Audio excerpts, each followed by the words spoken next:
Our coverage of the fees protests continues now here on Newsnight, and some students are saying government must follow the Freedom Charter. But one commentator is calling them out tonight, saying they've ignored their own advice. Let's get some details now. Mark Oppenheimer is with us. He's an advocate based here in Johannesburg and has also written for the lobby group, the Free Market Foundation. Welcome to you and thanks very much for joining us tonight. You say in your article that only a few have spoken out against the tactics of students. Why is that? Do you think people are afraid? Yes, I think we have this enormous problem with the culture of fear, that academics in particular feel that it's very difficult to speak out, that they'll be viewed as vilifying students. And I think some of them are sympathetic to the ends that are sought by the students. But the means that are being used are violent and they're destructive of university property. They've already resulted in deaths and they're of massive concern. There's general consensus about the end goal, though, isn't there? So I'm not so sure on this either. If the call is for free, decolonized education, then I think there are a couple of things we need to pause on. So, firstly, free education is a misnomer. It's going to be paid for by someone. It must be, money must be depleted from other areas. So students must ask themselves if the 70 billion rand that would be necessary for free education for all should be coming from public hospitals so that more patients can die in hospital beds, or should be taken from public housing so that more homeless people can linger in the streets while they read about Fanon and Marx for free. Are you suggesting that students here have a selfish motive? I think the problem is that they're unclear about what they ought to be fighting for. That there is a sense in which they're not fighting for the poor. I mean, really, this is a middle-class issue. There's enormous subsidies for those that are earning, who come from families that are earning less than 600,000 rand a year. And there does seem something selfish when you hold hostage the lives of other students who are in their final years, or on this important academic journey, who are now held hostage and will not be able to get their educations. So you think it's disingenuous that all of these issues have become conflated then? Yes. So you then take issue with the Freedom Charter being used as a justification, am I correct? Yes. And you're suggesting the Freedom Charter has been misinterpreted? Well, in what respect? In two respects. So firstly, with regards to whether it ought to be free, the Freedom Charter says that there should be free basic education for children. On tertiary education, it says that there should be a system of state subsidies based on merit. The Constitution also doesn't call for free education.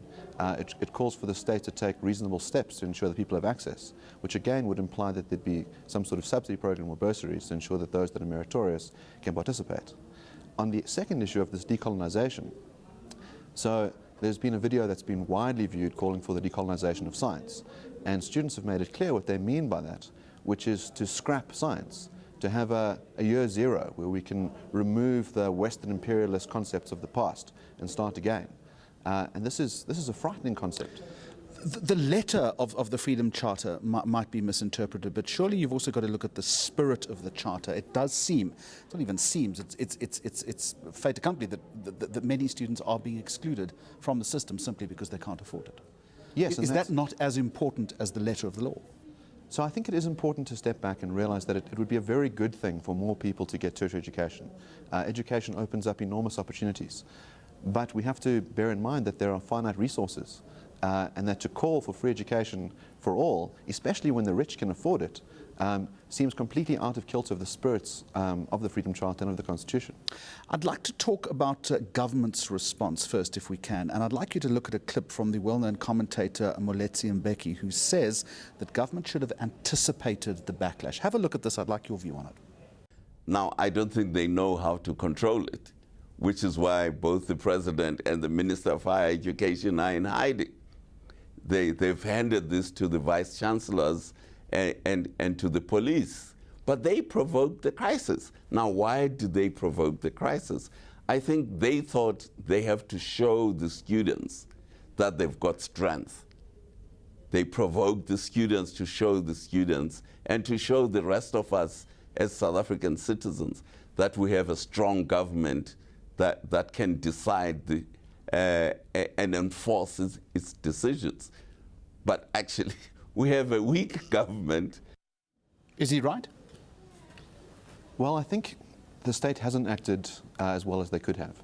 So firstly, it's an issue that has been burning for a while. I think there should have been an increase in subsidies over the last year. I think that the use of police could have been much better. We haven't got properly public order trained police who could be containing the situation instead of often leading to exacerbations, and that is of serious concern. Is it your contention that it's an either-or, that government should be choosing between funding universities to the tune of 70 billion rand, as you suggested, or other priorities as well? Surely it's a spread right across the board. Education is just as important as health. So I do take this reasonable view that you don't have to have the extreme goal of free education for all. At the same time, you can care about tertiary education. So you can increase funding, but bearing in mind that if you were to spend all of the money on that, you would be depriving other necessary sectors of valuable resources. So the students haven't come to the table by accepting a negotiated compromise. They've said that they'll have a shutdown indefinitely until they get their demands immediately.